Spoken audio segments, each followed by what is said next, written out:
naufragios, está mal visto que se hable mal de un difunto. En el caso de estos personajes, al menos la prensa liberal hacía lo contrario. El siguiente, por favor. Por ejemplo,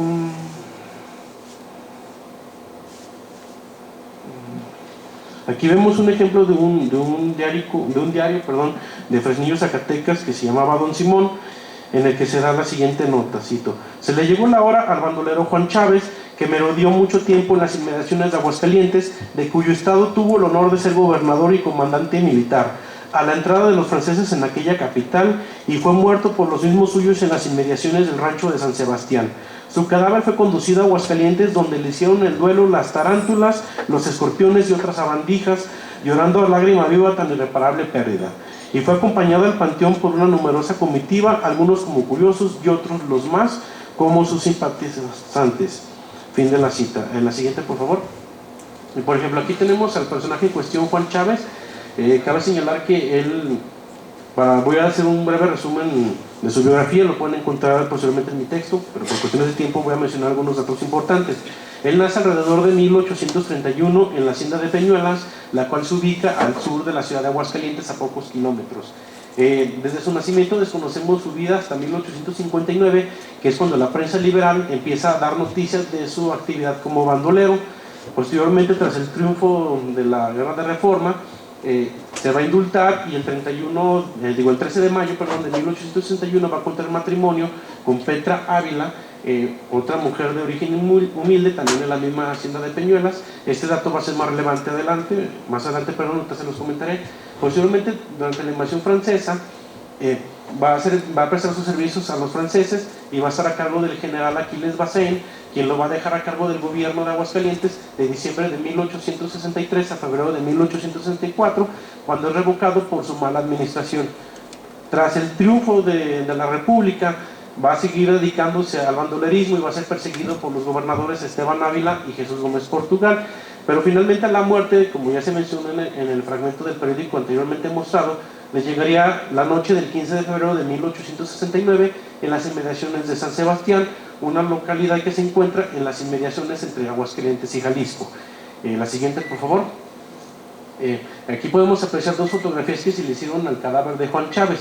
Cabe señalar que con base en su acta de defunción, el cadáver fue sepultado en el antiguo cementerio de San Marcos, que estaba ubicado, para los que conocen San Marcos, en la zona que ahorita actualmente alberga la Plaza de Toros Monumental. Ahí se encontraba ese cementerio.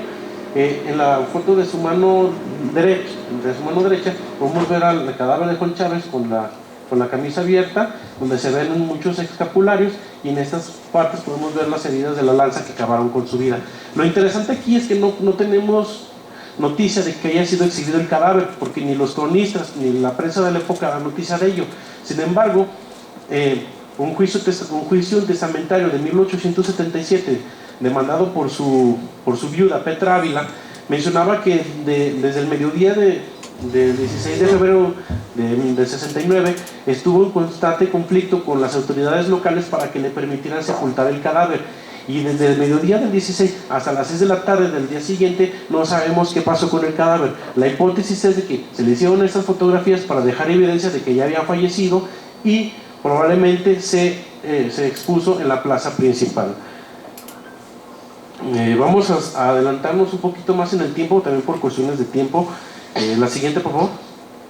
La siguiente. Bueno, aquí tenemos ya saltando hasta la época de la Guerra de los Cristeros, recordando que es un conflicto que se da entre la Iglesia y el Estado, donde la Iglesia, ante las políticas anticlericales del presidente Plutarco Elías Calles, cierra los templos a los cultos, por lo que muchos campesinos se levantan en armas para querer derrotar al gobierno. En este caso, él era José Velasco. Él nace en 1912 en la hacienda de Piedras Negras, en Calvillo, un municipio que se encuentra al sur poniente de Aguascalientes, colindando con Zacatecas y Jalisco. Cabe señalar que Calvillo históricamente está relacionado culturalmente con la zona de los Altos de Jalisco, que es una zona que se ha caracterizado por su fuerte presencia del movimiento cristiano en esta época, y a la fecha todavía hay fuerte sentimiento del mismo. Cabe señalar que desde los 20 años se dedicó a trabajar como caporal en diferentes haciendas de la localidad y le perdimos la pista en 1924 hasta 1926, cuando ya los partes militares de la 13ª Zona Militar de Aguascalientes dan fe de sus incursiones en la localidad de Calvillo. Jen Meyer menciona que este personaje tuvo su zona de actividad en todo el estado de Aguascalientes. Sin embargo, estudios posteriores como el de la doctora Yolanda Padilla Rangel de la Universidad Autónoma de Aguascalientes ha demostrado que, si bien su influencia política abarcaba todo el estado gracias a la red de apoyos que recibía por parte de instituciones católicas, su red de actividad militar, que se conformaba de guerra de guerrillas, solo se daba en Calvillo. La siguiente, por favor.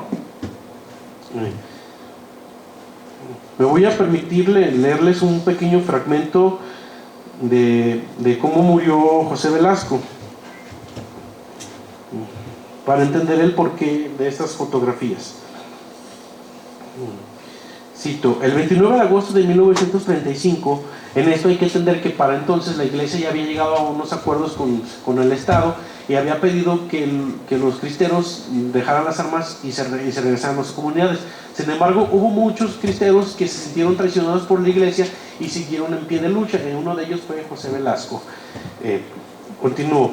El 29 de agosto de 1935 habían llegado a la ciudad de Aguascalientes José Velasco y su acompañante Plácido Nieto a arreglar sus asuntos, pasar allí la noche y salir al día siguiente rumbo a Zacatecas para entrevistarse con otro jefe cristero. Se ocultaron por la noche en la casa número 51 de la calle de León, que se encontraba vacía y en reparación. Al día siguiente, como a las 10 de la mañana, los dos cristeros recibieron la visita de las señoritas Loyola, hijas de la dueña de la hacienda de Ojo Caliente, con quienes conversaron unos momentos. En los momentos en que los jóvenes salían de la casa, llegaron policías y militares. Entonces José Velasco y Plácido Nieto pretendieron huir por las azoteas, pero fueron vistos y comenzaron a ser perseguidos a balazos. Al descolgarse de una azotea, José Velasco se lastimó una pierna, pero aún así, cojeando, logró llegar a la calle de Colón, la cual, por cierto, se encuentra a un costado del Palacio Municipal, que ahorita les voy a mostrar, en el pleno centro de la ciudad. Plácido Nieto corría fielmente detrás de su jefe, cubriéndole la espalda, hasta que una sola bala atravesó los dos cuerpos. Y como fin de la cita, y como producto de eso, vemos que inmediatamente trasladan el cadáver. Estos son los exteriores del Palacio Municipal de Aguascalientes. Esta fotografía se le tomó en el interior, donde se dio fe del acontecimiento. Aquí vemos a José Velasco con el capitán Valtierra, que le está sosteniendo para que le tomen bien la fotografía. Cabe señalar que gracias a la correspondencia oficial entre el gobierno municipal de Calvillo y el gobierno del estado y al acta de defunción de José Velasco, sabemos que el cuerpo de José Velasco fue trasladado a Calvillo el día 31 de agosto, donde también fue exhibido en el Palacio Municipal de Calvillo para ser sepultado a la 1 de la tarde en el Panteón de Dolores de Calvillo. La tumba actualmente todavía permanece, pero ya no tiene más que la cruz ya sin nombre. Aquí podemos ver una foto del 30 de agosto de 1935, donde vemos cómo la gente se reunió alrededor del Palacio Municipal.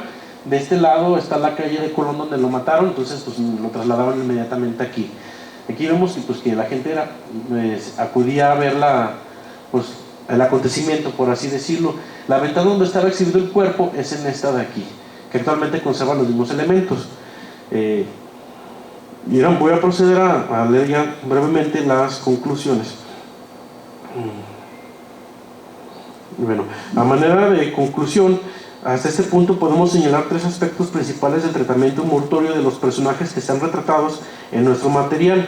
El primero es que, si bien esta forma de manejar los restos mortales con el objetivo de controlar a la población son herencias del sistema de justicia colonial, vemos que su aplicación en el México independiente se limita a momentos de crisis política y social muy específica, como lo son la violencia generada en los caminos por el bandidaje y las luchas fratricidas detonadas por la Reforma, el Segundo Imperio Mexicano en el siglo XIX, así como la serie de rebeliones que se presentaron tras el triunfo de la Revolución Constitucionalista y la llegada al poder del Grupo Sonorense. El segundo aspecto va relacionado a la clasificación de los momentos y elementos presentes en este tipo de manejo de los restos, ya que a grandes rasgos podemos dividirlo en tres etapas. La primera, la ejecución pública; la segunda, la exhibición del cadáver; y tercera, el entierro, que muchas veces no se le hacía misa. Ahora es preciso señalar que esta clasificación puede variar conforme al contexto, ya que hemos visto casos en donde el primer momento no siempre es llevado a cabo, en especial en el caso de los bandidos, quienes en su mayoría suelen morir a manos de sus colegas debido a la traición. Sin embargo, el momento fundamental de este tipo de tratamiento consideramos que es el número 2, ya que la figura de autoridad requiere sí o sí dar un escarmiento visual para poder controlar y reducir al mínimo la disidencia. Finalmente podemos ver cómo la fotografía, al igual que con otras formas de tratamiento mortorio, se va integrando en esta práctica a tal grado que al indagar en la finalidad de su representación nos permite reconstruir el porqué de este manejo de restos mortales, porque su discurso visual nos brinda elementos que las fuentes tradicionales para este tipo de temas no permiten, como el apreciar el impacto visual del discurso de control a través de la expectación de un cadáver. Si bien es cierto que esta investigación aún no está por concluir, consideramos que hemos brindado algunos elementos para fomentar el necesario estudio de este tipo de retrato, ya que es deseable que se aplique en otros contextos, porque las excepciones a la regla siempre brindan elementos muy reveladores que en este caso nos permitirían acercarnos a otras formas de entender la muerte. Y muchas gracias.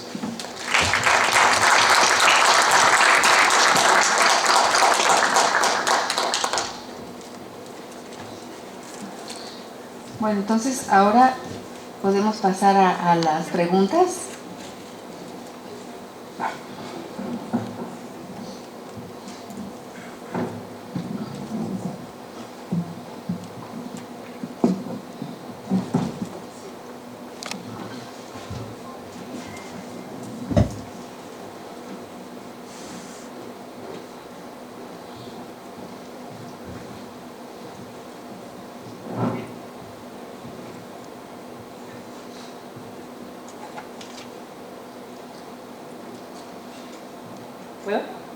Mire, ¿cuál es el objeto, significado, propósito de la cruz de Cali, de la cebolla y de eso que dijiste que ponen abajo del féretro? Esa casi vale la pena tener otra plática especial para la famosa la cruz, ¿no?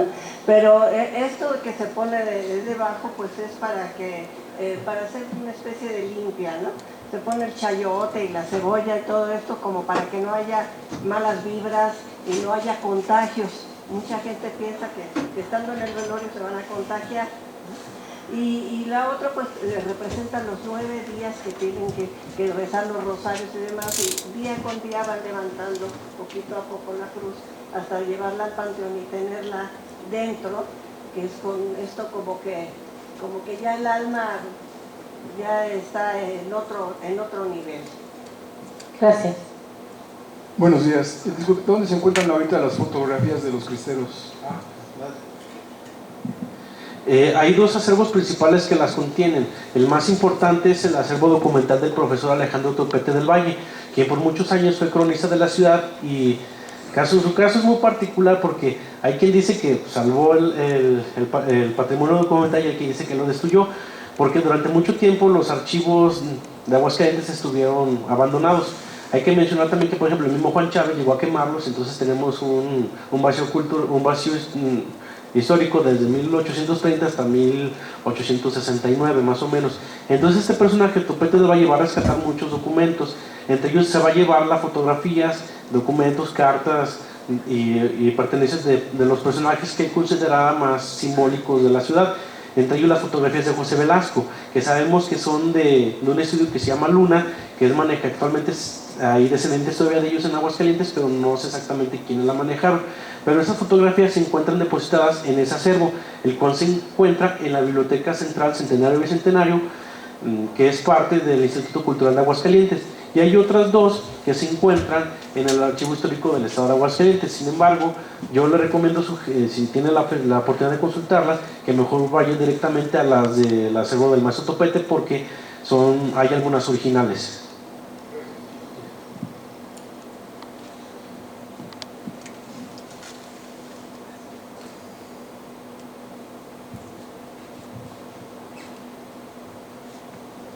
Hola, buenos días. Para la doctora. De las consideraciones que nos iba a comentar, algunas de ellas. Bueno, prácticamente cómo ha cambiado o cómo está cambiando este ritual. Por ejemplo, el luto ya casi no se usa. A mí me tocó todavía ver que pues, si moría la mamá, se estaban un año en estricto negro toda la familia, ¿no? Y eso sí me tocó verlo. Ahora dicen, se murió no sé quién y vas como puedes, ¿no? Llegas de trabajar y lo mismo da que vayas en rojo, verde o amarillo. Ya se perdió todo esto, ¿no? Se pierden muchas cosas. Las esquelas, por ejemplo. Había unas maravillosas esquelas impresas donde se les informaba de la muerte del individuo. Pues eso ya no existe. Incluso las que se ponen en el periódico. Solo que sean algunos importantes, pero ya el común de la gente pues ya no pone ninguna esquela en el periódico, ¿no? Son de estas cosas particulares que se van perdiendo. Esto de que cierren los velatorios, ¿no? Que ya la gente se va, llegas buenas noches y vámonos a dormir, todo el mundo tranquilo, ¿no?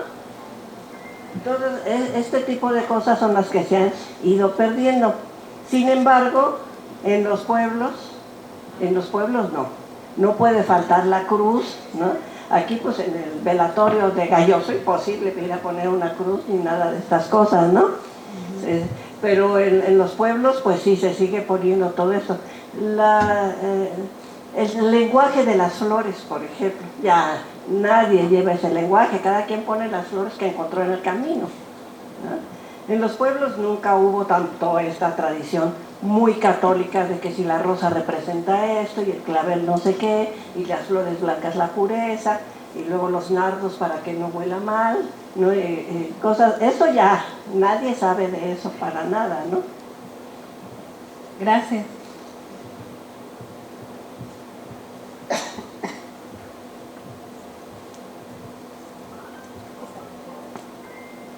Sí, buenos días. También la teoría que nos compartió de estas tres familias, lo vi en la entrada de su presentación. El moño en las puertas es también algo como que muy, muy tradicional todavía en los pueblos, pero en las ciudades muchas familias ya también lo han perdido, ¿no? Sí, es otra de las cosas que ya se perdió, sí.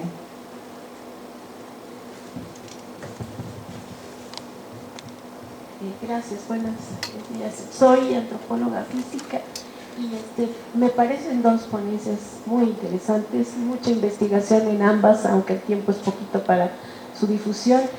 Me dedico mucho a la antropología infantil y bueno, me interesan los dos casos. Doctora, bueno, yo sé que hay una gran cantidad de ritual conocido tanto para adultos muy diferente a la de los niños. Y sé que ahorita no hay tiempo, pero dentro de su investigación vio algo así de costumbre muy especial para niños que le llamara la atención, si por ahí se le cruzó.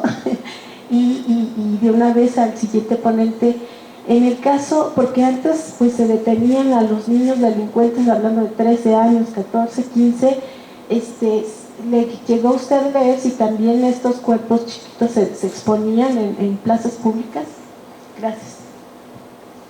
En cuanto al ritual con los niños, también ya se perdió mucho. Sin embargo, todavía en los Altos de Jalisco y todos estos lugares se sigue tomando la fotografía del niño con todas estas flores, que hay preciosidades de trabajos, ¿no? Desde el retrato pintado, ¿no? Hasta la fotografía. Eso continúa, ¿no? En todos lados. En la ciudad no lo vi. Pero también veíamos, esto no lo trato para nada, merecen investigaciones especiales, pero es muy llamativo, por ejemplo, en los monumentos, en los panteones, la representación de los niños, ¿no? Y los llenan de flores, pero de flores de piedra. Es muy raro que la gente vaya a ponerle flores a los niños, ¿no? Que se continúe este ritual después de que se ha enterrado. Como que la flor ya labrada y todo eso da la idea de que son permanentes, de que ahí están. Quizás sea el dolor que marca el haber perdido un hijo, ¿no? Un niño pequeño, una muerte adelantada. Pero en estas entrevistas que tuve, lo tratan prácticamente igual que al adulto, ¿no? Con eso sí tratan de que las flores sean claras, sean blancas por la pureza y todo eso, ¿no? Y claro que los cantantes que van al panteón no son los mariachis, no, más bien son como que canciones muy rituales religiosas y pequeñas, ¿no? Versitos muy pequeños. Bueno,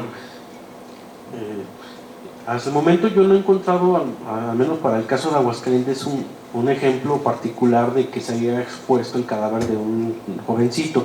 Sin embargo, yo considero que si ya estaban dentro de la bola, pues agarraban parejo. Entonces me imagino que, porque no es el caso de Aguascalientes, pero he visto fotografías de cristeros donde se ven unos pues, que son de tiro adolescentes, ¿no? Entonces me imagino que ya en esos contextos, pues ahora sí, pues agarraban parejo. Entonces el chiste era mandar el mensaje, y me imagino que al ser un niño, bueno, un adolescente, pues estaría más impactante, ¿no? Porque al fin de cuentas cumplía esta finalidad de decir, o te aplacas o vas a terminar así. Y ahora, como complemento para lo que dice aquí la doctora, en el caso de Aguascalientes es muy particular porque todavía hasta los 80, cuando se traslada la sede de la INEGI allá, Aguascalientes todavía se podría considerar como una zona rural, pese a que ya estaba urbanizado y todo, pero sus costumbres siguen ahí. Y en las zonas de las rancherías todavía se practica lo de los angelitos. Hay un caso muy particular, por ejemplo, en el municipio de Asientos, principalmente en la comunidad de Pilotos, que pertenecía a una antigua hacienda que llevaba ese nombre, y en el mismo Calvillo. De hecho, en la hacienda de Pilotos, en la comunidad de Pilotos, tengo un compañero que él platica, y me ha tocado ver, para ir no pararnos, me ha tocado ver que incluso hasta las mujeres que no se han casado les avientan cohetes y las sepultan con féretro blanco, símbolo de su castidad. Entonces, todavía tengo un registro de una entrevista que hice todavía del 88, si no me equivoco, de una ranchería que está al sur de la ciudad, casi llegando a Peñuelas precisamente, en donde si bien ya no se utiliza la música ni se avientan los cohetes, se sigue poniendo al niño en la mesita. Vestido allá se usa mucho la Asunción, porque es la patrona de Aguascalientes, entonces como que tiene cuando es niña, ¿verdad? Si no es el Sagrado Corazón o nomás de blanco. Entonces hay algunas zonas donde todavía se sigue practicando, pero ya es muy, muy escaso. Ahí sí hace falta mucho trabajo, principalmente de historia oral y de historia, para rescatar todo eso, ¿no?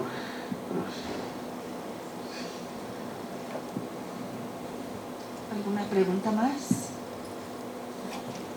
¿No?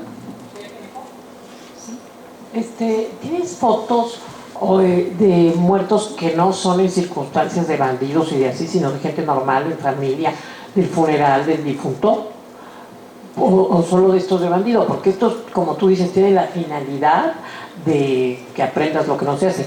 Pero en las muertes normales no se toman fotos, no sé si más en las provincias, en los pueblos así, porque en la ciudad no se toman fotos de los muertos. Yo cada vez que quiero tomar una foto me ven horrible, y yo siempre digo, pues si toman fotos desde que el niño está naciendo y en cada fiesta y en la primera comunión y en la boda y todo, ¿por qué no cerramos el ciclo y tomamos también fotos de la última fiesta?